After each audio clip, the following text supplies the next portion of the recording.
ಐಕೂರಾರ್ಯ ಪ್ರಿಯಂ ಶಿಷ್ಯಂ ಗುರುವರದೇಂದ್ರ ಪದಾರ್ಚಕಂ ಸದಾ ಸುಳಾದಿಪದ ವಕ್ತಾರಾಂ ಕುಪ್ಪೇರಾಯ ಗುರುಂ ಭಜೆ. ಅಜ್ಞಾನತಿಮಿರಚ್ಛೇದಂ ಬುದ್ಧಿ ಸಂಪತ್ಪ್ರದಾಯಕಂ ವಿಜ್ಞಾನ ವಿಮಲಂ ಶಾಂತಂ ವಿಜಯಾಖ್ಯ ಗುರುಂ ಭಜೆ. ಶ್ರೀ ವಿಜಯದಾಸಾರ್ಯ ವಿರಚಿತ ಸಾಧನಾ ಭಾಗ ಸುಳಾದಿ. ಸಾಧು ಜನರ ಸಂಗ ಮಾಡು ಮನವೇ ಸಕಲ ವೇದದಲ್ಲಿ ಸಾರಿ ಸಾರುತ್ತಿದಕೋ ಆದಿಯಿಂದಲೇ ವಿಡಿದು ಇದ್ದ ದೇಹದ ಮೂಲ ಛೇದಿಪುವುದಕ್ಕೆ ಇದೆ ಬೀಜ ಕಾಣೋ ಪದಾರ್ಥ ಕಾಲವಾಗೆ ಬಿಡತಕ್ಕದ್ದಲ್ಲ ಸಾಧಿಸು ಹೃದಯದಲ್ಲಿ ಬೋಧಭರಿತನಾಗಿ ನಲಿದಾಡು ಕುಣಿದಾಡು ಮೇಧಾಂಬು ನಿಧಿ ಮಧ್ಯ ತೂಗ್ಯಾಡೆಲೋ ಸಾಧನ ಒಂದು ಕಾಣೆ ಇದರ ವಿರಹಿತವಾಗಿ ವೈದಿಕ ಮಾರ್ಗಕ್ಕಿಂತ ಸುಖವೇ ಇಲ್ಲ.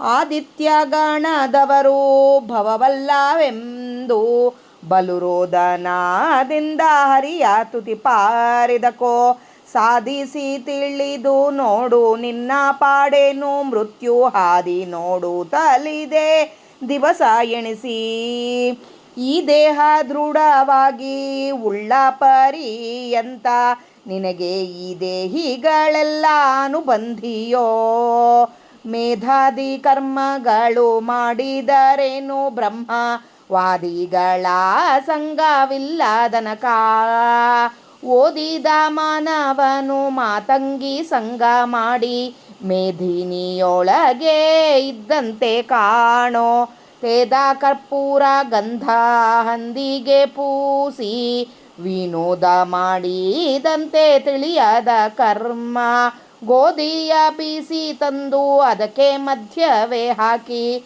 ನಾದಿದಂತೆ ಕಾಣೋ ನಾನಾ ಕುಶಲ ಐದ ಕಾಲಕ್ಕೆ ಶ್ರೀಹರಿ ವ್ಯಾಯು ವಿರಹಿತವಾದ ಕರ್ಮಗಳೆಲ್ಲ ವ್ಯರ್ಥ ಕಾಣೋ ಆದಿಮೂರುತಿ ನಮ್ಮ ವಿಜಯ ವಿಠ್ಠಲರೇಯನ ಪಾದ ಪೊಂದುವುದಕ್ಕೆ ಸುಲಭ ಸಾಧನ ಕೇಳಿ. ಶ್ರವಣವೇ ಮಹಾಮುಖ್ಯ ಕರ್ಮ. ಜ್ಞಾನಿಗಳಿಗೆ ಶ್ರವಣವಿಲ್ಲದ ತನಕ ಆವಾದು ದೊರಕದು. ಶ್ರವಣದಿಂದಲಿ ಸತತ ಜ್ಞಾನ ಭಕುತಿ ವಿರಕುತಿ. ಶ್ರವಣವೇ ಸಕಲಕ್ಕೂ ಕಾರಣವೋ. ಶ್ರವಣವೇ ಶ್ರೀಹರಿಯ ತಾತ್ವಿಕ ಪ್ರಸಾದವನ್ನು ಮಾಡಿಕೊಟ್ಟು ಮುಕ್ತಿಗೆ ಐದೀಪದೋ. ಶ್ರವಣವೇ ಮಂಗಳವೋ ಮೂರು ಲೋಕಕ್ಕೆ ನಿತ್ಯ. ಶ್ರವಣ ಮಾಡಿದ ಮನುಜ ಸರ್ವದಾ ಪವಿತ್ರ. ಶ್ರವಣಾಸಕ್ತನಿಗೆ ಭಯಶೋಕಗಳಿಲ್ಲ. ಶ್ರವಣಾನಂದಕ್ಕಾದ ಕರ್ಮಗಳು ಇದು ಸರಿಯಾಗವು ಮರಳೆ ಎಣಿಸೆ.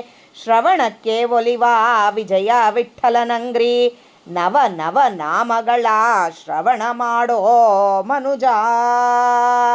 ಅನಿಷಿದ್ಧ ಕರ್ಮಗಳು ಕೈಕೊಂಡು ಚೆನ್ನಾಗಿ ಅನುಭವದಿಂದಲೇ ಇರಳು ಹಗಲು ಮನದಲ್ಲಿ ಶ್ರೀಹರಿಯ ಧ್ಯಾನವ ಮಾಡಿ ಯೋಚನೆ ಮಾಡುವುದು ಸರ್ವವ್ಯಾಪ್ತಿ ತಿಳಿದು ಘನವಾಗಿ ನಾನಾ ಕರ್ಮಕ್ಕೆ ಮುಖ್ಯ ಸಾಧನ ಗುಣಿಸು ಈ ಯುಗದಲ್ಲಿ ಶ್ರೀಕೃಷ್ಣ ಸ್ಮರಣೆ.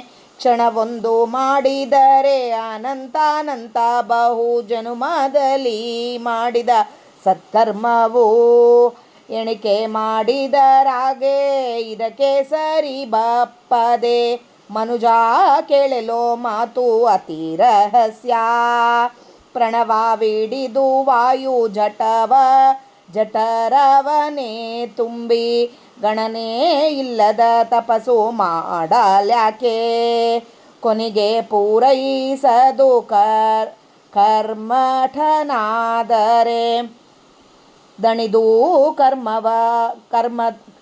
ದಣಿದು ಕರ್ದಮವಾರಿ ಕೂಡಿದಂತೆವೋ. ದಿನ ಪ್ರತಿದಿನದಲ್ಲಿ ಕರ್ಮ ಸಂಕೋಚದಲ್ಲಿ ವನಧೀಶಯನನ ನಾಮ ಮಂಗಳ ಶ್ರವಣ. ಅನಿಲನ್ನ ಪಾದವ ಸ್ಮರಿಸುತ್ತ ಮಾಡಿದ ಮನುಜಂಗೆ ವಿಷಯ ಜನನವಾಗದೋ. ಮಿನುಗುವ ಇಂದ್ರಿಯಂಗಳು ಮನ ಪ್ರಾಣಾತ್ಮ ಘನದೈವ ಸ್ಥೈರ್ಯ ಶ್ರೀ ಸತ್ಯವೋ. ವಿನಯ ವಿದ್ಯದ ಧರ್ಮ ಜ್ಞಾನ ಆಚಾರದಿ ಇನಿತೂ ಸಿದ್ಧಿಸಿ ಅವಗೆ ಕೆಡದಿಪ್ಪದೋ. ಜನನ ಹಾನಿ ನಾಶ ವಿಜಯ ವಿಠ್ಠಲರೇಯನ ಗುಣಕರ್ಮಾವಳಿ ಮಹಿಮೆ ಶ್ರವಣ ಮಾಳ್ಪನೆ ಧನ್ಯ. ತನಕೆ ಮಂಗಳ ತನ್ನ ಕುಲಕ್ಕೆ ಮಂಗಳ ಸುತ್ತೆ ಜನಕ್ಕೆ ಮಂಗಳ ನಿತ್ಯ ಸರ್ವ ಜಗಕ್ಕೆ ಮಂಗಳ. ಮನಸ್ಸಿನಲ್ಲಿ ನೆನೆದು ಹುಡುಕೋತ್ಸಾಹ ವನದಿಯೊಳಗಿದ್ದು ಹರಿಕಥಾಮೃತದಲ್ಲಿ ನೆನೆದು ತೋದ ಮನುಜನೋರ್ವನು ಸ್ವಾಭಾವಿಕವಾಗಿ ಹೋಗುತ್ತಾ ಅವನಿ ಮಧ್ಯ ಮಾನವ ಚಾಂಡಾಲ ಕುಲದಲ್ಲಿ ಜನನವಾಗಿದ್ದು ನಿಶೇಷ ಪಾಪಗಳೆಲ್ಲ ಮನಪೂರ್ವಕವಾಗಿ ಮಾಡಿದವನ ನೋಡೆ. ಅನಿತಾರೊಳಗೆ ಶುದ್ಧಾತ್ಮನಾಗುವ ಕೇಳಿ ಕನಸು ಎನ್ನಸಲ್ಲ. ಪುರವೇ ಸಾಕ್ಷಿ ತೃಣ ಮಾಡಿ ನರಕವ ಒದ್ದು ಪೋದರು ನೋಡು. ಮುನಿ ಪುಂಗಾವ ಅನುತ ವಿಜಯ ವಿಠ್ಠಲರೇಯನ ಹೃತ್ಕಮಲದಲ್ಲಿ ಕಾಂಬಾ ಶ್ರವಣದಿಂದ. ಭವತಾರಕ ಹರಿಕಥಾಮೃತ ಶ್ರವಣಕ್ಕೆ ಬೀಳಲು ಮಾಡುವ ಮುಕುತಿಗೆ ಹವಣವ ಭವತಾರಕ ಜಿತು ಉದ್ಧರಣ ಶ್ರವಣ ಭಾವನ ಭುವನದೊಳಗಿರೆ ಢವಳಂತಕರಣ ನವ ಪ್ರಮೇಯ ಭಾಗ ಸ್ಮರಣವು ಕವನ ಪೇಳುವರಿಗಾಭರಣ. ಭವತಾನೆ ಬಲ್ಲ ಇದರೋ ಚರಣ ಆಚರಣ ಶ್ರವಣ ಬಲು ಮಾಡಿದ ನರಗೆ ಜವನ ಭೀತಿ ಹರಣ. ಭವತಾರಕ ಹರಿಕಥಾಮೃತ ಶ್ರವಣ ಭವಮೂರುತಿ ನಮ್ಮ ವಿಜಯ ವಿಠಲ ತನ್ನ ಭವನವೇ ಕೊಡುವನು ಶ್ರವಣವೇ ಗತಿ ಎನ್ನೇ. ಶ್ರವಣ ಕೇಳಾದವನು ಜೀವಚ್ಛವಾನೆನ್ನಿ ಪವನ ಸ್ವಾಮಿ ನಮ್ಮ ವಿಜಯ ವಿಠಲ ಮೆಚ್ಚ. ಶ್ರವಣ ಕೇಳಾದವನು ಜೀವಚ್ಛವಾನೆನ್ನಿ ಪವನ ಸ್ವಾಮಿ ನಮ್ಮ ವಿಜಯ ವಿಠಲ ಮೆಚ್ಚ. ಮಧ್ವಾಂತರ್ಗತ ಶ್ರೀಕೃಷ್ಣಾರ್ಪಣಮಸ್ತು. ಜಯ ವಿಜಯರಾಯ. ಹರಿ ಶ್ರೀನಿವಾಸ. ಜೈ ವಿಜಯರಾಯ. ಇವತ್ತು ನಾವು ಶ್ರೀ ವಿಜಯದಾಸಾರ್ಯ ವಿರಚಿತ ಸಾಧನಾ ಭಾಗ ಸುಳಾದಿ ಸಾಧು ಸಜ್ಜನರ ಸಂಘ ತತ್ಸಂಗದಿ ಶ್ರವಣ ಮನನಾದಿಗಳಿಗೆ ಮುಖ್ಯ ಸಾಧನಕ್ಕೆ ಮಾರ್ಗ ಅಂತ ತಿಳಿಸೋ ಸುಳಾದಿಯ ಅರ್ಥ ತಿಳಿಯೋಕ್ಕೆ ಪ್ರಯತ್ನ ಮಾಡೋಣ. ಸಾಧು ಜನರ ಸಂಘ ಮಾಡು ಮನವೇ ಸಕಲ ವೇದದಲ್ಲಿ ಸಾರುತ್ತಿದ್ದಕ್ಕೂ ಅಂತ ಹೇಳ್ತಾರೆ. ಸಾಧು ಜನರ ಸಂಘ ಮಾಡಬೇಕು ಅಂತ ಹೇಳ್ತಾರೆ. ಸಾಧು ಜನರು ಅಂತಂದರೆ ಸಮಚಿತ್ತ ಉಳ್ಳವರು, ಹರಿಭಕ್ತರು, ಎಲ್ಲರೂ ಹರಿಭಕ್ತರೇ ಅಂಥೇಳಿ ಅವ್ರಿಗೆ ಯಾರದ್ರೊಳಗೆ ಭೇದಾಭಿಪ್ರಾಯ ನೋಡಿಸೋದಿಲ್ಲ. ತಿಳ್ಕೊಂಡಿದ್ದವರು, ತಿಳ್ಕೊಲಾರ್ದಾಗಿದ್ದವರು ಎಲ್ಲರೂ ಒಂದೇ ಅಂತ ತೋರಿಸೋರು ಸಜ್ಜನರು. ಅಂಥವರ ಸಂಘ ನಾವು ಮಾಡಬೇಕು. ಅದು ಸಕಲ ವೇದದಲ್ಲಿ ಇದರ ಬಗ್ಗೆನೇ ಸಾರ್ತಾ ಇದೆ ಅಂತ ಹೇಳ್ತಾರೆ. ಆದಿಯಿಂದಲೇ ಹಿಡಿದು ಇದ್ದ ದೇಹದ ಮೂಲ ಛೇದಿಪುದಕ್ಕೆ ಇದೇ ಬೀಜ ಕಾಣು. ಆದಿಯಿಂದ ನಮಗೆ ಇರೋ ದೇಹದ ಮೂಲ ಏನು ಅಂದರೆ ಲಿಂಗದೇಹ. ಅದನ್ನು ಅಂದರೆ ಅದನ್ನು ಲಿಂಗದೇಹ ಭಂಗ ಮಾಡಬೇಕು ಅಂದರೆ ಅದಕ್ಕೆ ಮೂಲ ಬೀಜ ಸಾಧು ಜನರ ಸಂಘ ಅಂತ ಹೇಳ್ತಾರೆ. ಅದು ನಮಗೆ ಸಂಘವಾಗಲಿ ಸಾಧು ಸಂಘವಾಗಲಿ ಸಂಘದಿಂದ ಲಿಂಗದೇಹ ಭಂಗವಾಗಲಿ ಅಂತ ಹಾಡಿದೆ ನೋಡ್ರಿ. ಅದೇ ಥರ ಇದ್ದ ದೇಹದ ಮೂಲ ಭೇದಿಸಲಕ್ಕೆ ಇದು ಬೀಜ ಅಂತ ಹೇಳ್ತಾರೆ. ಪಾದಾರ್ಥ ಕಾಲವಾಗೆ ಬಿಡತಕ್ಕದ್ದಲ್ಲ. ಎಷ್ಟು ಇರಬೇಕು ಸಾಧು ಜನರ ಸಂಘ ಅಂದರೆ ಒಂದು ಕಾಲ ಭಾಗ ಕೂಡ ಬಿಡಬಾರ್ದು ಅಂತ ಹೇಳ್ತಾರೆ. ಸಾಧು ಜನರ ಸಂಘ ಅಷ್ಟು ಇರಬೇಕು. ಬಿಡತಕ್ಕದ್ದಲ್ಲ, ಸಾಧಿಸು ಹೃದಯದಲ್ಲಿ.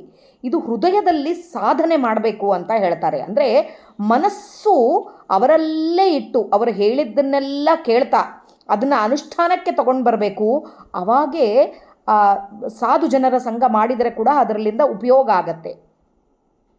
ಆಮೇಲೆ ಬೋಧ ಭರಿತನಾಗಿ ನಲಿದಾಡು ಕುಣಿದಾಡು, ಇದರಿಂದ ನಲಿದಾಡು ಅಂದರೆ ಇಂದ್ರಿಯಗಳ ಒಳಗೆ 11 ಇಂದ್ರಿಯಗಳ ಒಳಗೆ ದೇವರು ನಿಂತು, ಅಂದರೆ ಅವರೆಲ್ಲ ಹೇಳಿದ್ದನ್ನೆಲ್ಲ ತಿಳ್ಕೊಂಡು ಇಂದ್ರಿಯಗಳೊಳಗೆ ಅದನ್ನೆಲ್ಲ ಮೆಲಿ ಹಾಕು. ಆದಮೇಲೆ ಅದರಲ್ಲಿಂದ ನಿನಗೆ ಕುಣಿದಾಟ ಬರುತ್ತೆ, ಕುಣಿದಾಡು. ಮೇಧಾಂಬುನಿಧಿ, ಸಂಸಾರದಷ್ಟು ಸಂತೋಷ, ಸಾಗರದಷ್ಟು ಸಂತೋಷ ಮಧ್ಯ ತೂಗಾಡು ನೀನು ಅವ್ರ ಜೊತೆಗೆ ಇದ್ದಾಗೆ ಅಂತ ಹೇಳ್ತಾರೆ. ಬರೀ ಜೊತೆಗೆ ಇರೋದಲ್ಲ, ಹೇಳಿದ್ದು ಒಳ್ಳೆಯದು ಅಂತ ಎಚ್ಚರ ಇರಬೇಕು. ಅವ್ರು ಹೇಳಿದ್ದೆಲ್ಲ ಒಳ್ಳೆಯದಕ್ಕೆ ಅಂಥೇಳಿ ಅದನ್ನು ತಿಳ್ಕೊಬೇಕು. ಸಾಧನ ಒಂದು ಕಾಣೆ ಇದರ ವಿರಹಿತವಾಗಿ, ಇದನ್ನು ಬಿಟ್ಟು ಬೇರೆ ಸಾಧನ ಇಲ್ಲ.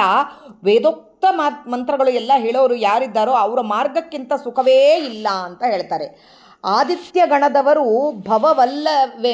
ವಲ್ಲವೆಂದು ಬಲು ರೋದನದಿಂದ ಹರಿಯ ತುತಿಪಾರಿದಕೋ.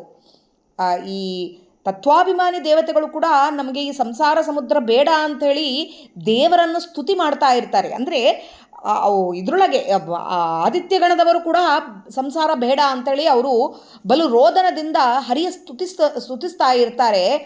ಸಾಧಿಸಿ ತಿಳಿದು ನೋಡು ನಿನ್ನ ಪಾಡೇನು, ನಿನ್ನ ಪಾಡು ಏನು. ಇದು ನಾವೇನು ಅನ್ಕೋತೀವಿ, ಮಾಡ್ತೀವಿ, ಅವ್ರ ಜೊತೆಗೆ ಇರ್ತೀವಿ, ನಲಿದಾಡ್ತೀವಿ, ತಿರುಗಾಡ್ತೀವಿ, 1000 ಜನರ ಜೊತೆಗೆ ಇರ್ತೀವಿ ಅಂತ ಅನ್ಕೋತಾ ಇರ್ತೀವಿ.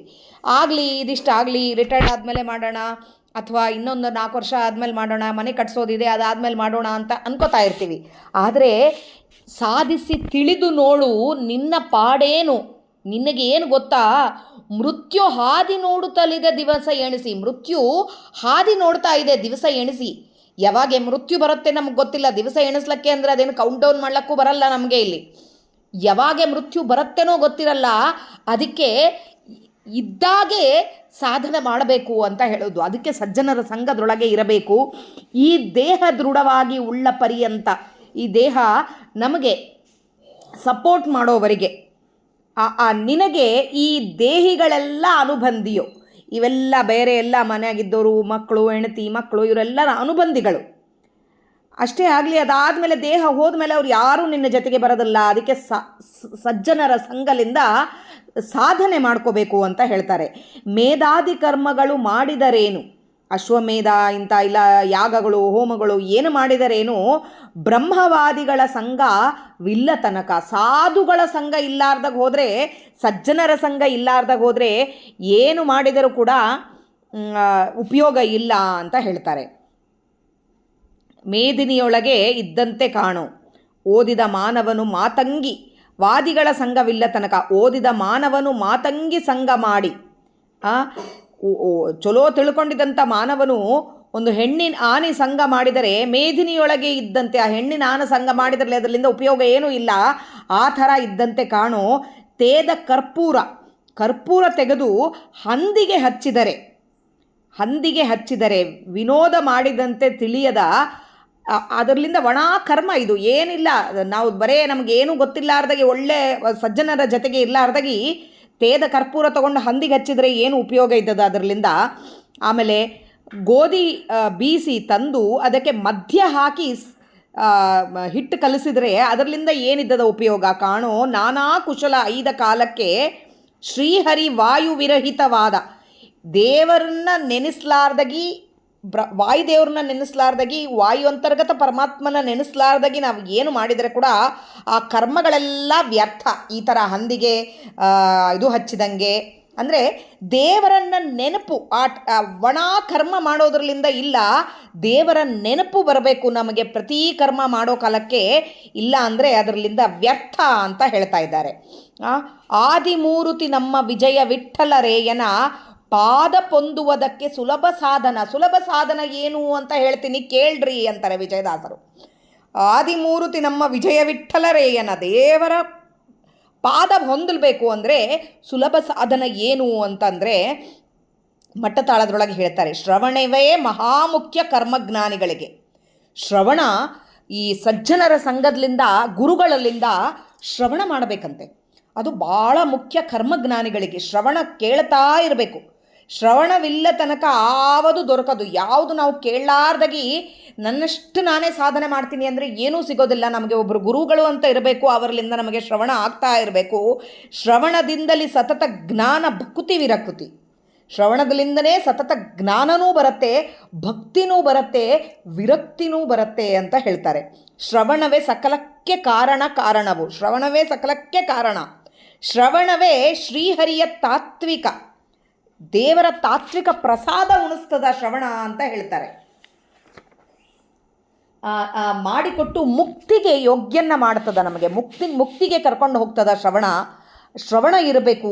ಅಂದರೆ ಒಣ ಶ್ರವಣದಿಂದ ಏನೂ ಆಗಲ್ಲ. ಇವತ್ತು ನಾವು ಏನು ಕೇಳಿದೀವೋ ಅದನ್ನು ಮತ್ತು ಮೆಲಿ ಹಾಕ್ಕೊಂಡು ಅದನ್ನು ನಾವು ಒಳಗೆ ಅನುಸಂಧಾನ ಮಾಡಿಕೊಂಡು ಅದನ್ನು ಅನುಷ್ಠಾನಕ್ಕೆ ಇಡಬೇಕು. ಬರೇ ಶ್ರವಣದಿಂದ ಏನೂ ಇಲ್ಲ, ಸುಮ್ಮನೆ ಕೇಳಿ ಆದಮೇಲೆ ಅವ್ರು ಏನು ಹೇಳಿದಾರೋ ಕೂಡ ನೆನಪಿಲ್ಲಾರ್ದಾಗಿರಬಾರ್ದು. ಇಲ್ಲಿ ಯಮಧರ್ಮರಾಯ ನಚಿಕೇತನಿಗೆ ಉಪದೇಶ ಮಾಡಿದ್ನಂತೆ. ಉಪದೇಶ ಕೊಡೋ ಕಾಲಕ್ಕೆ ಮಧ್ಯದಲ್ಲಿ ನಿಂದಿರಿಸಿ ನಾನು ಏನು ಹೇಳಿದ್ದೀನಿ ಹೇಳು ಅಂತ ಕೇಳಿದ್ನಂತೆ. ಕೇಳಿದಾಗೆ ಹೇಳಿದ್ದನ್ನೆಲ್ಲ ಭಾವದ ಸಮೇತ ಹೇಳಿದ್ನಂತೆ ನಚಿಕೇತ ಮಹಾರಾಜ. ಯಾವ ಥರ ಹೇಳಿದಾರೋ ಅದೇ ಥರ ಭಾವನೆಗಳ ಜೊತೆಗೆ ಕೂಡ ಹೇಳಿದದಕ್ಕೆ ಭಾಳ ಸಂತೋಷಪಟ್ಟು ನಿನ್ನ ಶ್ರವಣ ಭಾಳ ಚೆನ್ನಾಗಿ ಮಾಡಿದೀಯಾ ಅಂತ ಹೇಳಿ ಒಂದು ಬಂಗಾರದ ಸರ ಕೊಟ್ಟರು ಅಂತ ಹೇಳ್ತಾರೆ. ಹಾಗೆ ಆ ಶ್ರವಣ ಆ ಥರ ಇರಬೇಕು. ನಾವು ಕೇಳಿದ್ದನ್ನು ಮತ್ತು ಮೆಲಿ ಹಾಕ್ಕೊಂಡು ಆ ಭಾವನೆಗಳು ನಮ್ಮ ಒಳಗೆ ಬಂದು ಅದರಲ್ಲಿಂದ ನಮಗೆ ಅನುಷ್ಠಾನಕ್ಕೆ ಬರಬೇಕು. ಆ ಏನು ಕೇಳಿದೀವೋ ಅದನ್ನು ನಾವು ಅನುಷ್ಠಾನಕ್ಕೆ ತೊಗೊಂಬರಬೇಕು, ಕೇಳಿ ಅಲ್ಲೇ ಬಿಟ್ಟು ಬಿಡಬಾರ್ದು. ಶ್ರವಣವೇ ಮಂಗಳವು 3 ಲೋಕಕ್ಕೆ ನಿತ್ಯ. ಬರೀ ಶ್ರವಣ ಅಂದರೆ ನಮಗೊಂದೇ ಅಲ್ಲ, 3 ಲೋಕಕ್ಕೆ ಕೂಡ ಶ್ರವಣ ಇರುತ್ತೆ. ಅಲ್ಲಿ ಇಂದ್ರ ಸಭೆಯಲ್ಲಿ ಕೂಡ ಅವರ ಗುರುಗಳಲ್ಲಿಂದ ಇಂದ್ರಾದಿ ದೇವತೆಗಳೆಲ್ಲ ಶ್ರವಣ ಮಾಡ್ತಾ ಇರ್ತಾರೆ, ದೇವರ ಕಥೆಗಳನ್ನು, ದೇವರ ಬಗ್ಗೆ ಶ್ರವಣ ಮಾಡ್ತಾ ಇರ್ತಾರೆ. ಶ್ರವಣ ಮಾಡಿದ ಮನುಜ ಸರ್ವದಾ ಪವಿತ್ರನಾಗ್ತಾನೆ. ಶ್ರವಣಾಸಕ್ತನಿಗೆ ಭಯ ಶೋಕಗಳಿಲ್ಲ. ಯಾರು ಜಾಸ್ತಿ ಶ್ರವಣ ಮಾಡ್ತಾ ಅದರ ಬಗ್ಗೆ ತಿಳ್ಕೊಂಡು ಇದು ಮಾಡ್ತಾರೋ ಅವ್ರು, ಅಂದರೆ ಅನುಷ್ಠಾನಕ್ಕೆ ಇಡ್ತಾರೋ ಅವ್ರಿಗೆ ಭಯ ಶೋಕ ಅಂಬೋದು ಇಲ್ಲ. ಶ್ರವಣಾನಂದಕ್ಕಾದ ಕರ್ಮಗಳು ಇವು ಸರಿಯಾಗವು ಮರಳೆ ಎಣಿಸೆ. ಶ್ರವಣದಲ್ಲಿಂದ ಏನೇನು ಕರ್ಮಗಳು ಮಾಡ್ತಾರೋ, ಶ್ರವಣ ತಿಳ್ಕೊಂಡು ಅದರಲ್ಲಿಂದ ಏನೇನು ಗುರುಗಳಲ್ಲಿಂದ ಎಲ್ಲ ತಿಳ್ಕೊಂಡು ಅದರಲ್ಲಿಂದ ಏನೇನು ಕರ್ಮಗಳು ಮಾಡ್ತಾರೋ ಅದಕ್ಕೆ ಸರಿಯಾದದ್ದು ಯಾವುದೂ ಇರಲ್ಲ. ಮತ್ತೆ ಎಣಿಸಿದ್ರೆ ಕೂಡ ಸರಿಯಾದದ್ದು ಸಿಗೋದಿಲ್ಲ. ಶ್ರವಣಕ್ಕೆ ಶ್ರವಣಕ್ಕೆ ದೇವರು ಒಲಿತಾನೆ. ದೇವರ ಪಾದಕ್ಕೆ ಬೀಳ್ತೀವಿ ನಾವು. ಶ್ರವಣ ಅಂಬೋ ಹೆಸರಲ್ಲಿಂದನೇ ದೇವರು ಇದ್ದು ನಮ್ಮ ಒಳಗೆ ನಿಂತು, ಶ್ರವಣ ಅಂದರೆ ಒಳಗೆ ನಿಂತು ನಾವು ಕೇಳ್ಕೊಬೋದು. ಅದೇ ಅವನೇ ನಿಂತು ನಮಗೆ ಅವ್ರು ಹೇಳೋದ್ರೊಳಗೆ ಅವನು ನಿಂತು ಹೇಳಿಸ್ತಾ ಇದ್ದಾನೆ, ಕೇಳೋದ್ರೊಳಗೆ ನಮಗೊಳಗೆ ನಿಂತು ಕೇಳಿಸ್ತಾ ಇದ್ದಾನೆ. ಇದು ತಿಳ್ಕೊಂಡು ಅನುಷ್ಠಾನಕ್ಕೆ ತಂದ್ಕೋಬೇಕು. ಇದು ಶ್ರವಣಕ್ಕೆ ಒಲಿತಾನೆ ದೇವರು. ಶ್ರವಣನಾಮಕ ಪರಮಾತ್ಮನಾಗಿ ಶ್ರವಣಕ್ಕೆ ಒಲಿತಾನೆ. ನವ ನಾಮಗಳನ್ನು, ದೇವರ ನವ ನಾಮಗಳು, ನವ ಕೀರ್ತನೆಗಳು, ಆತನ ಗುಣಗಳನ್ನು, ಇದನ್ನೆಲ್ಲ ಶ್ರವಣ ಮಾಡೋ ಮನುಜ ಅಂತ ಹೇಳ್ತಾ ಇದ್ದಾರೆ. ಮುಂದಿಂದು ತ್ರಿವಿಡ ತಾಳದಿಂದ ನಾಳೆ ನೋಡೋಣ. ಅಧ್ವಾಂತರ್ಗತ ಶ್ರೀಕೃಷ್ಣ ಅರ್ಪಣಮಸ್ತು. ಜಯ ವಿಜಯರಾಯ ಅಂತ. ತನಗೆ ಮಂಗಳ, ತನ್ನ ಕುಲಕ್ಕೆ ಮಂಗಳ, ಸುತ್ತ ಜನಕ್ಕೆ ಮಂಗಳ, ನಿತ್ಯ ಸರ್ವ ಜಗಕ್ಕೆ ಮಂಗಳ ಅಂತ ಹೇಳ್ತಾರೆ. ಸ್ವಾಮಿ ಎಚ್ಚರಪೂರ್ವಕವಾಗಿ ಶ್ರವಣ ಮಾಡಿದವರಿಗೆ ಹಾಗೆ ಮಾಡಿದರೆ ಏನಾಗ್ತದ, ಎಚ್ಚರ ಕ್ಷಣಕ್ಕೆ ಸ್ವಾಮಿಯ ಎಚ್ಚರ ಬಂದವರಿಗೆ ಅವರಿಗೆ ಮಂಗಳ ಅಂದರೆ ಅಂದರೆ ಪಾಪಗಳನ್ನು ನಾಶನ ಆಗ್ತವೆ. ಹಾಗೆ ತನ್ನ ಕುಲ, ಅದು ಯಾವ ಕುಲದೊಳಗೆ ಈ ಥರ ಎಚ್ಚರಿಕೆಯಿಂದ ಸ್ವಾಮಿಯ ಪ್ರತಿಯೊಂದು ಕೆಲಸದಲ್ಲಿ ಸ್ವಾಮಿ ಇದ್ದಾನೆ, ಸ್ವಾಮಿ ಮಾಡಿಸ್ತಾ ಇದ್ದಾನೆ ಎಂಬ ಎಚ್ಚರ ತಂದ್ಕೊಂಡು ಆ ಕೇಳೋದು ಕೂಡ ಅಕ್ಷರಗಳಲ್ಲಿ ದೇವರ ರೂಪಗಳು. ಹೇಳುವವರು ಏನು ಹೇಳ್ತಾ ಇದ್ದಾರೋ, ಪುರಾಣ ಆಗಿರ್ಬೋದು, ಯಾರು ಗುರುಗಳಲ್ಲಿಂದ ನಾವು ಪುರಾಣ ಕೇಳ್ತಾ ಇರ್ಬೋದು ಅಥವಾ ತತ್ವಜ್ಞಾನಗಳು ಕೇಳ್ತಾ ಇರ್ಬೋದು, ಆ ಕೇಳೋ ಕಾಲಕ್ಕೆ ಅವರಲ್ಲಿಂದ ಬಂದ ಅಕ್ಷರ ರೂಪಗಳು ಅವರೊಳಗೆ ನಿಂತು ಸ್ವಾಮಿ ನುಡಿಸ್ತಾನೆ. ಅಕ್ಷರದೊಳಗೆ ಸ್ವಾಮಿ ಬಂದು ಸ್ವಾಮಿನೇ ಇರ್ತಾನೆ ಅಕ್ಷರಗಳಲ್ಲಿ. ಆ ಅಕ್ಷರಗಳು ನಮ್ಮ ಒಳಗೆ ಹೋಗಿ ನಮಗೆ ಜ್ಞಾನ ಕೊಡೋದು ಸ್ವಾಮಿನೇ. ಅವೆಲ್ಲ ಹೋಗಿ ನಮ್ಮ ಒಳಗಿದ್ದ ಬಿಂಬರೂಪಿ ಪರಮಾತ್ಮನಿಗೆ ಏಕೀಭೂತ ಆಗಿ ನಮಗೆಲ್ಲ ಜ್ಞಾನ ಕೊಡೋದು ಅಂಥೇಳಿ, ಯಾರು ಈ ಎಚ್ಚರಲಿಂದ ಶ್ರವಣ ಮಾಡ್ತಾರೋ ಅವರಿಗೆ ಎಲ್ಲ ಪಾಪಗಳ ಹರಣ ಆಗ್ತವೆ. ಅಂಥವರು ಇದ್ದ ಕುಲದೊಳಗೆ ಆ ಕುಲಕ್ಕೆಲ್ಲ ಪಾಪಗಳ ಹರಣ ಆಗ್ತವೆ. ಹಾಗೆ ಅವರ ಸುತ್ತಮುತ್ತ ಇದ್ದಿದ್ದವರೆಲ್ಲರಿಗೆ ಕೂಡ ಪಾಪಗಳ ಹರಣ ಆಗ್ತವೆ. ಹಾಗೆ ಸರ್ವ ಜಗಕ್ಕೆ ಪಾಪಗಳು ಹರಣ ಆಗ್ತವೆ. ಮನಸ್ಸಿನಲ್ಲಿ ಈ ಥರ ಅಕ್ಷರಗಳಲ್ಲಿ ಸ್ವಾಮಿ ಬರ್ತಾ ಇದ್ದಾನೆ, ಅಕ್ಷರಗಳಲ್ಲಿಂದೇ ಸ್ವಾಮಿ ಒಂದೊಂದು ಅಕ್ಷರದಿಂದ ಸ್ವಾಮಿ ಒಂದೊಂದು ರೂಪದಿಂದ ಹೊರಗೆ ಬರ್ತಾ ಇದ್ದಾನೆ. ಈ ಥರ ಯಾರು ನೆನೆದು ಆ ಸಂತೋಷದಿಂದ ಪುಳಕೋತ್ಸವ ಆಗ್ತದಂತ, ಆನಂದವಾಗ್ತದೆ ಅವರಿಗೆ. ವನದಿಯೊಳಗಿದ್ದು ಅಂಥ ಆನಂದದ ವನದಿಯೊಳಗೆ, ಆನಂದದ ಸಮುದ್ರದೊಳಗೆ ಇದ್ದು ಹರಿಕಥಾಮೃತದಲ್ಲಿ ಹರಿಕಥ ಅಮೃತ ದೇವರ ಇದೇ ಒಂದೊಂದರೊಳಗೆ ಎಲ್ಲದರೊಳಗೆ ದೇವರ ವ್ಯಾಪ್ತಿತ್ವವನ್ನು ತಿಳ್ಕೊಂಡು ಅಲ್ಲಿ ಇಲ್ಲಿ ಎಲ್ಲ ಕಡೆ ಇದ್ದಾನೆ ಅಂತ ತಿಳ್ಕೊಬೋದು. ಅದು ಹರಿಕಥಾ ಅಮೃತದಲ್ಲಿ ನೆನೆದು ಮತ್ತೆ ಪುನರಪಿ ನೆನೆಸ್ಕೊಂಡು ತೊಯ್ದು ಹೋಗ್ಬಿಡ್ತಾರೆ ಅಂತಾರೆ. ತೊಯ್ದು ಹೋಗ್ಬಿಡ್ತಾರೆ. ಮನುಜ ಓರ್ವನು ಸ್ವಾಭಾವಿಕವಾಗಿ ಹೋಗುತ್ತಾ ಅವನಿ ಮಧ್ಯ, ಈ ಭೂಮಿಯ ಮಧ್ಯ ಮಾನವ ಚಾಂಡಾಲ ಕುಲದಲ್ಲಿ ಜನನವಾಗಿದ್ದು ನಿಶೇಷ ಎಲ್ಲ ಪಾಪಗಳೆಲ್ಲ ಮನಪೂರ್ವಕವಾಗಿ ಮಾಡಿದವನ ನೋಡೆ. ಆ ಪಾಪಗಳನ್ನೆಲ್ಲ ಕೂಡ ತೊಯ್ದು ಹೋಗ್ಬಿಡ್ತದ. ಆಮೇಲೆ ಅನಿತರೊಳಗೆ ಶುದ್ಧಾತ್ಮನಾಗುವ ಅಂತಾತ ಒಂದು ವೇಳೆ ಚಾಂಡಾಲನಾಗಿ ಹುಟ್ಟಿದರೆ ಕೂಡ ಅವನ ಪಾಪಗಳೆಲ್ಲ ತೊಯ್ದು ಹೋಗ್ಬಿಡ್ತವೆ. ಅಂದರೆ ಮುಂದೆ ಬರುವ ಜನ್ಮದಲ್ಲಿ ಈ ಥರ ಇದ್ದು ಅವನು ಎಲ್ಲ ತೊಯ್ದು ಅನುಸಂಧಾನಪೂರ್ವಕವಾಗಿ ಇದ್ದಾಗೆ ಅವನು ಯಾವುದೋ ಹಿಂದಿನ ಕರ್ಮದಿಂದ ಚಾಂಡಾಲ ರೂಪದಾಗಿ ಬಂದರೆ ಕೂಡ, ಅಥವಾ ಈಗಿನದ್ರೊಳಗೆ ಚಾಂಡಾಲ ರೂಪದಾಗೆ ಇದ್ದರೆ ಕೂಡ, ಆ ಕುಲದಾಗೆ ಬಂದರೆ ಕೂಡ, ಜನನವಾಗಿದ್ದರೆ ಕೂಡ ಅವನ ಪಾಪಗಳೆಲ್ಲ ಹರಣ ಆಗ್ತವೆ. ಮನಪೂರ್ವಕದಿಂದ ಮಾಡಿದವನ ನೋಡೇ ಅನಿತರೊಳಗೆ ಶುದ್ಧಾತ್ಮನಾಗ್ತಾನೆ ಅವನು. ಕನಸು ಎನ್ನಸಲ್ಲ ಯಮಪುರವೇ ಸಾಕ್ಷಿ. ಇದಕ್ಕೆ ಕನಸಲ್ಲ, ಯಮಪುರನೇ ಇದಕ್ಕೆ ಸಾಕ್ಷಿ. ತೃಣ ಮಾಡಿ ನರಕವ ಒದ್ದು ಪೋದರು ನೋಡು. ತೃಣ ಮಾಡಿ ನರಕನ್ನ ಒದ್ದು ಹೋಗ್ತಾರಂತಂಥವರು. ಮುನಿಪುಂಗವನುತ ವಿಜಯ ವಿಠ್ಠಲರೇಯನ ಹೃತ್ಕಮಲದಲ್ಲಿ ಕಾಂಬ ಶ್ರವಣದಿಂದ, ಹೃದಯದ ಮಧ್ಯದೊಳಗೆ ಶ್ರವಣದಲ್ಲಿಂದ ಕಾಣಿಸ್ತಾರೆ ದೇವರು. ಅಂಥ ಶ್ರವಣ ಅಂದರೆ ಆ ಶ್ರವಣ ಕೂಡ ಸುಮ್ಮನೆ ಏನೋ ಕೇಳಿದ್ದೀವಿ ಅಂತಲ್ಲ, ಶ್ರವಣನ್ನ ಮನನ ಮಾಡಿ ಅದನ್ನು ಅನುಷ್ಠಾನಕ್ಕೆ ಇಡಬೇಕು. ಒಂದು ಗುರುಗಳು ನಮಗೇನು ಹೇಳ್ತಾ ಇದ್ದಾರೋ ಆ ಗುರುಗಳು ಕೂಡ ನಮಗೆ ಏನಂತ ಹೇಳ್ತಾರೆ, ನಿನಗೆ ಏನು ಬೇಕೋ ಅದರ ಪ್ರಕಾರ ಹೇಳೋ ಗುರುಗಳು ಸಿಗಬೇಕು. ಆ ಗುರುಗಳು ಹೇಳಿದ್ದನ್ನು ನಾವು ಮನನ ಮಾಡಿ ಅದನ್ನು ಧ್ಯಾನ ಮಾಡಿ ಅದನ್ನು ಅನುಷ್ಠಾನಕ್ಕೆ ಇಟ್ಟರೆ ಬಿಂಬರೂಪಿ ಪರಮಾತ್ಮನ ದರ್ಶನ ಆಗ್ತದ ಅಂತ ಹೇಳ್ತಾರೆ. ಭವತಾರಕ ಹರಿಕಥಾಮೃತ ಶ್ರವಣ. ಈ ಹರಿಕಥಾಮೃತ ಶ್ರವಣ ಏನಿದ್ದದೋ ಅದು ಸಂಸಾರವನ್ನು ದಾಟಿಸ್ತದ ಅಂತ ಹೇಳ್ತಾರೆ. ಆ ಶ್ರವಣಕ್ಕೆ ಬೀಳಲು ಮಾಡುವ ಮುಕುತಿಗೆ, ಈ ಇಂಥ ಶ್ರವಣಕ್ಕೆ ಬಿದ್ದರೆ ಚೂರಾದರೂ ನಿತ್ಯ ಭಾಗವತ ಕೇಳಬೇಕು ಅಂತ ಹೇಳ್ತೀವಲ್ಲ, ಇದು ಕೇಳಿ ಅದನ್ನು ಅನುಷ್ಠಾನಕ್ಕೆ ಮಾಡ್ಕೊತಾ ಹೋದಾಗ ಅವಾಗೆ ಅದು ಮುಕ್ತಿಗೆ ಹೋಗಬೇಕು. ಅದು ಮುಕ್ತಿಗೆ ಹೋಗಬೇಕು ಅಂಬೋದು ನಮಗೆ ಯಾವತ್ತೂ ಬರೋದೇ ಇಲ್ಲ. ಆ ಮುಕ್ತಿ ಭಾಳ ದೂರ ಬಿಡ್ರಿ, ನಮ್ಮಂಥವ್ರಿಗೆ ಸಿಗಲ್ಲ, ಹೀಗೆ ಮಾತಾಡ್ತಾ ಇರ್ತೀವಿ. ಆದರೆ ಆ ಮುಕ್ತಿಗೆ ಕರ್ಕೊಂಡು ಹೋಗ್ತದ ಈ ಥರ ಶ್ರವಣ ಮಾಡಿದರೆ. ಹವಣ ಭಾರ ತನಕ ಈ ಭವತಾರಕ, ಹವಣ ಅಂಬೋದು ಈ ಭವತಾರಕ ಸಂಸಾರ ದಾಟಿಸ್ತದ. ಆ ಜಿತು ಇಂದ್ರಿಯಗಳ ಜಯ ಆಗ್ತದ. ಅದು ಮತ್ತೆ ಜಯ ಆಗ್ತದಂದರೆ ಇಂದ್ರಿಯ ಮೇಲೆ ಜಯ. ಇವೆಲ್ಲ ಕೇಳಿ ಏನನ್ನಿಸ್ತದೆ, ಇಂದ್ರಿಯ ಮೇಲೆ ನಿಗ್ರಹ ತಂದ್ಕೋಬೇಕು. ನಾವು ತಂದ್ಕೋತೀವಿ, 1-2 ನಿಮಿಷ ತಂದ್ಕೊಂಡಿರ್ತಾರೆ, ಮತ್ತೆ ಇಂದ್ರಿಯ ತಪ್ಪು ಹೋಗ್ತದ.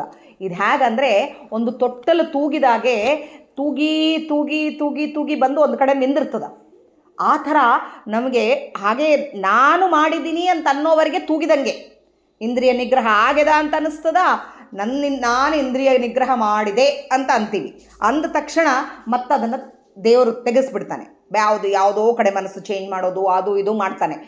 ಯಾವತ್ತೂ ನಮ್ಮ ಇಂದ್ರಿಯಗಳಲ್ಲಿ ನಿಂತು ಸ್ವಾಮಿ ನಮಗೆ ಇಂದ್ರಿಯ ನಿಗ್ರಹ ಮಾಡಿಸ್ತಿದ್ದಾನೆ ಎಂಬ ಅನುಸಂಧಾನ ಬರುತ್ತೇನೋ, ಅದು ಸ್ವಾಮಿ ಕೊಡ್ತಾನೋ, ಆವಾಗೆ ತೂಗೋ ತೊಟ್ಟಲು ನಿಂತಂಗೆ. ಅಂದರೆ ಅಲ್ಲಿ ಇಂದ್ರಿಯ ನಿಗ್ರಹ ದೇವರು ಕೊಡ್ತಾನೆ.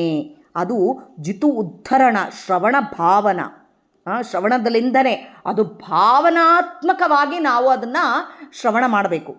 ಭುವನದೊಳಗಿರೆ ಧವಳ ಅಂತಃಕರಣ, ಈ ಭುವನದೊಳಗಿರೆ ಈ ಅಂತಃಕರಣ, ಇವೆಲ್ಲ ನವ ಪ್ರಮೇಯ, ಹೊಸ ಪ್ರಮೇಯ ಭಾಗಗಳು ಸ್ಮರಣಕ್ಕೆ ಬರ್ತಾವೆ ನಮಗೆ. ಹಾಗೆ ಬಂದ ಮೇಲೆ ಅಂಥವರು ಕವನಗಳು ಹೇಳ್ತಾರೆ ತಾನಾಗಿ. ಅದು ಕವನ, ಅದು ಏನು ಪೇಪರ್ನಾಗ ಬರೆದು ಬಿಟ್ಟು ಆದಮೇಲೆ ಇದು ತೆಗೆದಿಡೋದು ಹಾಗಿರಲ್ಲ. ಬಂದುಬಿಡ್ತದ ಬಾಯಿಲಿಂದ ಅವರಿಗೆ ಕವನ. ಎದಕ್ಕಂದರೆ ಆ ಶ್ರವಣ ಮಾಡಿ ಮಾಡಿ ಮಾಡಿ ಒಳಗೆ ನಿಂತು ಸ್ವಾಮಿ ಅವ್ರ ಬಾಯಿಲಿಂದ ನುಡಿಸ್ತಾನೆ, ಅವರಿಗೆ ಆಭರಣ ಆಗ್ತದ ಆ ಕವನ ಅಂಬೋದು. ಭವ ತಾನೇ ಇಲ್ಲ, ರುದ್ರದೇವರು ಅವರೇ ಉಚ್ಚರಣ ಆಚರಣ ಅಂಬೋದು ಕಲಿಸ್ಕೊಡ್ತಾರಂತ ಅಂಥವರಿಗೆ. ಅದಕ್ಕೆ ನಮಗೆ ಏನಾದರೂ ತಿಳ್ಕೋಬೇಕು ಅಂತ ಬಂದರೆ ಇಂದ್ರದೇವರಿಗೆ ಮೊರೆ ಹೊಕ್ಕಬೇಕು ನಾವು ಅಂತ ಹೇಳ್ತಾರೆ. ರುದ್ರದೇವರಿಗೆ ಮೊರೆ ಹೊಕ್ಕಬೇಕು. ಅವರು ನಮಗೆ ನಿಜವಾದ ಉಚ್ಚರಣ ಯಾವ ರೀತಿಯಾಗಿ ಆಚರಣೆ ಮಾಡಬೇಕು ಎಂಬುದನ್ನು ಹೇಳ್ಕೊಡ್ತಾರೆ. ಶ್ರವಣ ಬಲು ಮಾಡಿದ ನರಗೆ ಜವನ ಭೀತಿ ಹರಣ. ಶ್ರವಣ ಭಾಳ ಮಾಡಿದ ಮನುಷ್ಯನಿಗೆ ಈ ಜವನ, ಈ ಮರಣ ಭೀತಿ ಎಂಬುದೇ ಇಲ್ಲಾರ್ದಾಗ ಆಗ್ತದ. ಭವ ತಾರಕ ಮತ್ತು ಸಂಸಾರ ದಾಟಿಸ್ತಾನೆ ಹರಿಕಥಾಮೃತ ಶ್ರವಣದಿಂದ. ಭವಮೂರುತಿ, ಈ ಸಂಸಾರನ ದಾಟಿಸುವ ಮೂರುತಿ ಆದ ನಮ್ಮ ವಿಜಯ ವಿಠಲ ತನ್ನ ಭವನವನ್ನೇ ಕೊಡುವನು ಶ್ರವಣ ಗತಿಯನ್ನೇ. ಶ್ರವಣನೇ ಗತಿ ಅಂತ ಹೋದರೆ ತನ್ನ ಭವನ ಕೊಡ್ತಾನೆ, ಅಂದರೆ ಮೋಕ್ಷಕ್ಕೆ ಕರ್ಕೊಂಡು ಹೋಗ್ತಾನೆ ಅಂತ ಹೇಳ್ತಾರೆ. ಶ್ರವಣ ಕೇಳದವನು ಜೀವಚ್ಛವವೆನ್ನಿ ಅಂತಾರೆ ಜೊತೆಯಲ್ಲಿ. ಯಾರು ಶ್ರವಣ ಮಾಡೋದಿಲ್ಲನೋ ಅವರು ಜೀವಚ್ಛವ ಅಂತ ಅನ್ಸ್ಕೋತಾರೆ ಅಂತ ಹೇಳ್ತಾರೆ. ಯಾರು ಶ್ರವಣ ಮಾಡೋದಿಲ್ಲನೋ ಅವರು ಬದುಕಿರ್ತಾರೆ, ಆದರೂ ಶವ ಇದ್ದಂಗೆ, ಏನು ಕೆಲಸಕ್ಕೆ ಬರಲಾರ್ದಾಗ ಇರ್ತಾರೆ. ಆ ಥರ ಯಾರು ಶ್ರವಣ ಮಾಡೋದಿಲ್ಲೋ ಅವರು ಜೀವಚ್ಛವ ಅನ್ನಬೇಕು. ಪವನ ಸ್ವಾಮಿ ಅಂದರೆ ನಮ್ಮ ವಾಯುದೇವರ ಸ್ವಾಮಿಯಾದ ನಮ್ಮ ವಿಜಯ ವಿಠಲ ಮೆಚ್ಚು. ಶ್ರವಣ ಮಾಡುವವರನ್ನ ಮೆಚ್ಚುತ್ತಾನೆ, ಶ್ರವಣ ಮಾಡಲಿಲ್ಲದವರನ್ನ ದೇವರು ಮೆಚ್ಚೋದಿಲ್ಲ ಅಂಥೇಳಿ ಇಲ್ಲಿ ವಿಜಯದಾಸರು ಹೇಳಿದ್ದಾರೆ. ನನ್ನ ಜೀವನ ಯೋಕ್ತಿಗೆ ಎಷ್ಟು ಅರ್ಥ ಆಗ್ತದೋ ಅಷ್ಟು ತಿಳಿಸ್ಲಿಕ್ಕೆ ಪ್ರಯತ್ನ ಮಾಡಿರೋದು. ಇದರಲ್ಲಿ ತಪ್ಪುಗಳಿದ್ದಲ್ಲಿ ದಯವಿಟ್ಟು ಕ್ಷಮಿಸ್ರಿ. ನಾಹಂಕರ್ತ ಹರಿಕರ್ತ ಮಧ್ವಾಂತರ್ಗತ ಶ್ರೀ ಹರೇ ಶ್ರೀನಿವಾಸ. ಇವತ್ತು ನಾವು ಶ್ರೀ ವಿಜಯದಾಸಾರ್ಯ ವಿರಚಿತ ಸಾಧನಾ ಭಾಗ ಸುಳಾದಿಯಲ್ಲಿ ಶ್ರವಣವು ಎಷ್ಟು ಮುಖ್ಯ, ಶ್ರವಣ ಕರ್ಮಜ್ಞಾನಿಗಳಿಗೆ ಮುಖ್ಯ, ಶ್ರವಣವಿಲ್ಲದ ತನಕ ಏನೂ ಸಿಗೋದಿಲ್ಲ, ಶ್ರವಣಕ್ಕೆ ಒಲಿವ, ಶ್ರವಣಲಿಂದನೇ ದೇವರನ್ನ ಒಲಿಸ್ಕಲಕ್ಕಾಗ್ತದ ಅಂತ ಹೇಳಿದ್ದನ್ನು ಕೇಳಿದ್ವಿ. ಇವಾಗೆ ತ್ರಿವಿಡ ತಾಳದ್ದು. ಅನಿಷಿದ್ಧ ಕರ್ಮಗಳು ಕೈಕೊಂಡು ಚೆನ್ನಾಗಿ ಈ ಶ್ರವಣ ಮಾಡಿದ್ರಿಂದ ನಾವು ಏನೇನು ಮಾಡಬೇಕು ಅಂತ ಹೇಳಿದರೆ, ಶ್ರವಣ ಮಾಡಿದ ಮೇಲೆ ಅನಿಷಿದ್ಧ ಕರ್ಮಗಳು, ನಿಷಿದ್ಧವಾಗಲಾರ್ದಾಗಿರೋ ಕರ್ಮಗಳನ್ನು ಕೈಕೊಂಡು ಚೆನ್ನಾಗಿ ಅನುಭವದಿಂದಲೇ ಇರಳು ಹಗಲು, ಅಂದರೆ ಮಾಡುವ ಕೆಲಸದಲ್ಲಿ ಇರಳು ಹಗಲು ನಾವು ಏನೇನು ಮಾಡ್ತೀವೋ ಅದರಲ್ಲಿ ಮನದಲ್ಲಿ ಶ್ರೀಹರಿಯ ಧ್ಯಾನವ ಮಾಡಿ ಸತತ ದೇವರ ನೆನಪೇ ಬರಬೇಕು ನಮಗೆ. ಯೋಚನೆ ಮಾಡುವುದು ಸರ್ವವ್ಯಾಪ್ತಿ ತಿಳಿದು, ದೇವರು ಎಲ್ಲದರೊಳಗೆ ಇದ್ದಾನೆ ಅಂಥೇಳಿ ತಿಳಿದು ಸತತ ಅವನ ನೆನಪು ಅದು ಬರಬೇಕು. ಆ ಶ್ರವಣದಲ್ಲಿಂದ ಅದು ಬರಬೇಕು ನಮಗೆ. ದೇವರನ್ನೇ, ಅಂದರೆ ಏನೇನು ಕೆಲಸಗಳು ಮಾಡ್ತಾ ಇರ್ತೀವೋ ಅದರಾಗೆ ಸ್ವಾಮಿಯನ್ನು ನೆನೆಸಬೇಕು. ಮನದಲ್ಲಿ ಶ್ರೀಹರಿಯ ಧ್ಯಾನವ ಮಾಡಿ ಯೋಚನೆ ಮಾಡುವುದು ಸರ್ವವ್ಯಾಪ್ತಿ, ಎಲ್ಲದರೊಳಗೆ ನಾವು ನೋಡುವ ಪದಾರ್ಥದಲ್ಲಿ, ನಾವು ನೋಡುವ ಮನುಷ್ಯರಲ್ಲಿ, ನಮ್ಮ ಒಳಗೆ ಇದ್ದ ಇಂದ್ರಿಯಗಳಲ್ಲಿ, ಇನ್ನೊಬ್ಬರಲ್ಲಿದ್ದ ಇಂದ್ರಿಯಗಳಲ್ಲಿ, ಎಲ್ಲದರೊಳಗೆ ಸ್ವಾಮಿಯ ವ್ಯಾಪ್ತಿತ್ವವನ್ನು ತಿಳ್ಕೊಂಡು ಘನವಾಗಿ ನಾನಾ ಕರ್ಮಕ್ಕೆ ಮುಖ್ಯ ಸಾಧನ ಗುಣಿಸು. ಇದು ಮುಖ್ಯ ಸಾಧನ ನಾವು ತಿಳ್ಕೋಬೇಕು. ಏನು ಅಂದರೆ ಏನು ಮಾಡ್ತಾ ಇದ್ದೀವೋ ಸ್ವಲ್ಪ ಚಿಂತನೆ ಕೊಡ್ತಾನೆ. ಮೊದಲು ಸ್ವಾಮಿ ಏನು ಮಾಡ್ತಾನೆ, ಇವೆಲ್ಲ ಹೇಳೋ ಕಾಲಕ್ಕೆ ಅದು ಶ್ರವಣ ಮಾಡಿದಾಗೆ ಸ್ವಲ್ಪ ಸ್ವಲ್ಪ ಚಿಂತನೆ ಕೊಡ್ತಾನೆ. ಅದನ್ನು ನಿತ್ಯ ಅನುಸಂಧಾನಕ್ಕೆ ಇಟ್ಟ ಮೇಲೆ ಅಲ್ಲಿಂದ ಇನ್ನೊಂದು ಸ್ವಲ್ಪ ಜ್ಞಾನ ಕೊಡ್ತಾನೆ.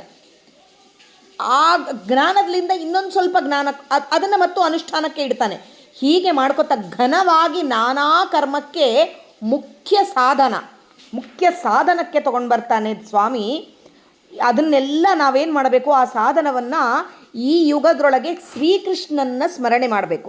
ನಮಗೆಲ್ಲರಿಗೂ ಗೊತ್ತು, ಹಿಂದಿನ ಯುಗಕ್ಕೆ ನಿಯಾಮಕನಾದ ಕೃಷ್ಣನಿಗೆ ನಾವು ಕೃಷ್ಣಾರ್ಪಣ ಅಂತಲೇ ಹೇಳೋದು.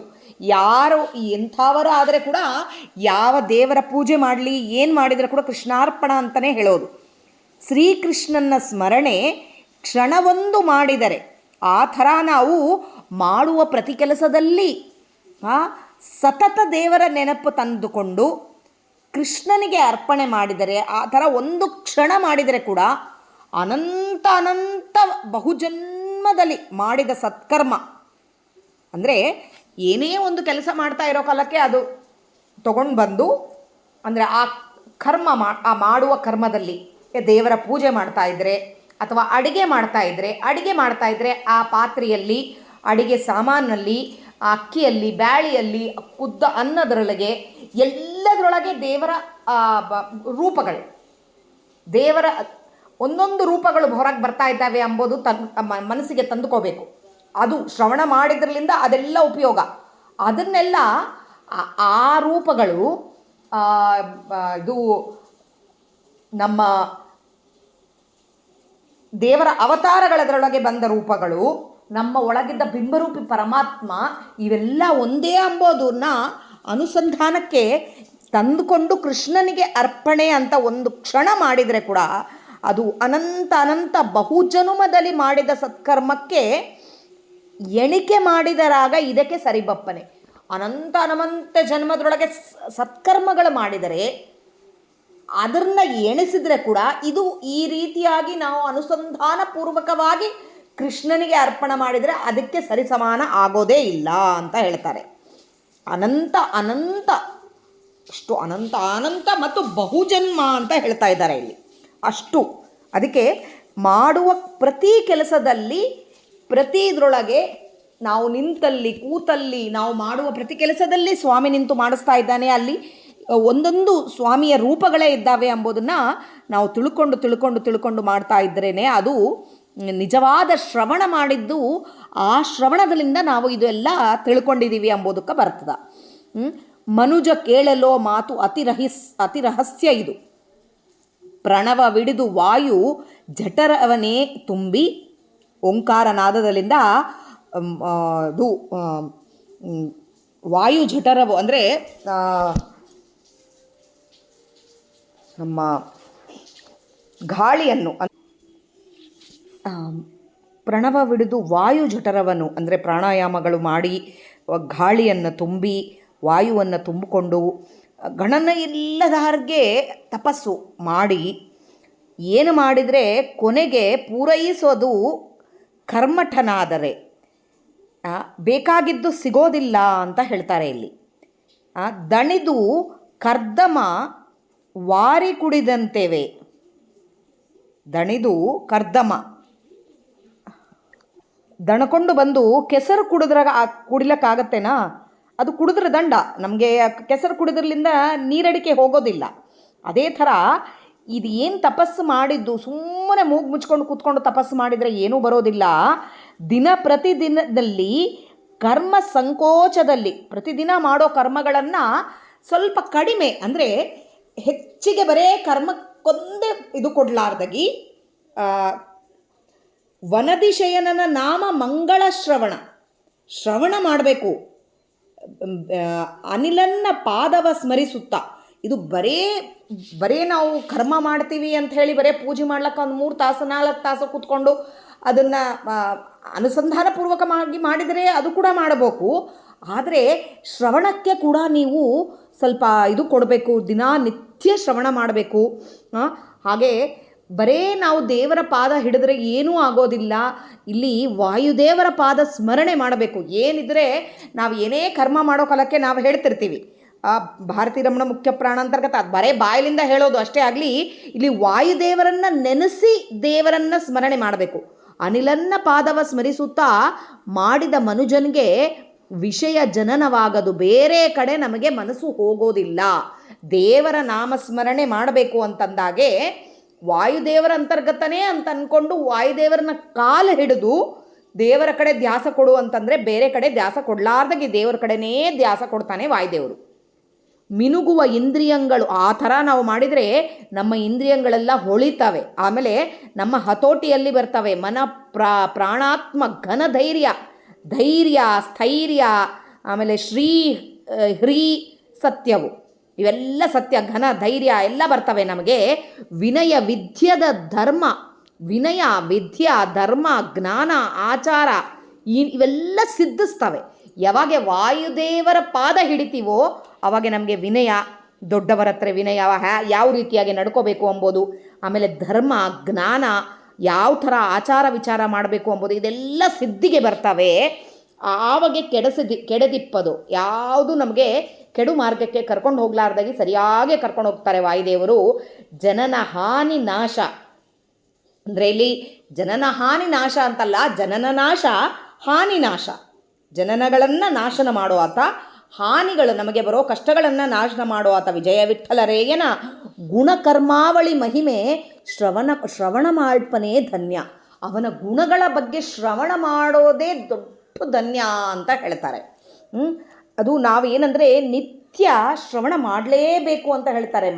ಮನುಷ್ಯ ನಿತ್ಯ ಚೂರಾದರೂ ಭಾಗವತ ಕೇಳಲೇಬೇಕಂತೆ. ಬೆಳಗ್ಗೆ ಎದ್ದ ಮೇಲೆ ಮೊದಲೆಲ್ಲ ನಮ್ಮ ತಂದೆಯವರೆಲ್ಲ ಹಾಗೆ ಕೇಳ್ತಾಯಿದ್ರು, ಭಾಗವತ ಕೇಳ್ತಾಯಿದ್ರು ಅವರು ಗುರುಗಳಿದ್ದಲ್ಲಿ ಅವಾಗ ಕೇಳ್ತಾಯಿದ್ರು, ಇಲ್ಲಾಂದರೆ ಹೇಳ್ತಾಯಿದ್ರು. ನಿತ್ಯ ಭಾಗವತ ಶ್ರವಣ ಮಾಡಿದರೆ ಅದರೊಳಗೆ ನಾವು ಮೊದಲು ನಮ್ಮನ್ನು ತೊಯಿಸ್ಕೋಬೇಕಂತೆ. ಭಾಗವತ ಶ್ರವಣದಲ್ಲಿ ನಮ್ಮನ್ನು ತೊಯಿಸ್ಕೊಂಡು ಆದಮೇಲೆ ಹೋಗಿ ಸ್ನಾನ ಮಾಡಬೇಕು ಅಂತ ಹೇಳ್ತಾರೆ. ಆ ಥರ ಶ್ರವಣ ಅಂಬೋದು ಇರಲೇಬೇಕು ಅಂತ.